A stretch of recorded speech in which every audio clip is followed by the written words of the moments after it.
ನಮಸ್ಕಾರ ಸ್ನೇಹಿತರೆ. ಇಂದು ಕೊಟ್ಟೂರೇಶ್ವರ ಸ್ವಾಮಿಗಳ ಜೀವಂತ ಸಮಾಧಿ ದಿನ ನಡೆದ ಪವಿತ್ರ ಘಟನೆ ಬಗ್ಗೆ ತಿಳಿಯೋಣ. ಬೆಳಗಿನ ಬ್ರಹ್ಮಿ ಮುಹೂರ್ತದಲ್ಲಿ ಸ್ವಾಮಿಗಳು ತಮ್ಮ ಪ್ರಿಯ ಶಿಷ್ಯ ಕರಿಲಿಂಗೇಶ್ವರರನ್ನು ಕರೆಯುತ್ತಾರೆ.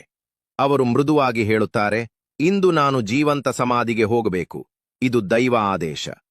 ಇದನ್ನು ಕೇಳಿ ಕರಿಲಿಂಗೇಶ್ವರರ ಮನಸ್ಸು ತುಂಬಿ ಬರುತ್ತದೆ. ಅವರು ದುಃಖದಿಂದ ಕೇಳುತ್ತಾರೆ, ಸ್ವಾಮಿ, ನಿಮ್ಮ ಮಾರ್ಗದರ್ಶನವಿಲ್ಲದೆ ನಾವು ಹೇಗೆ ಬದುಕುವುದು?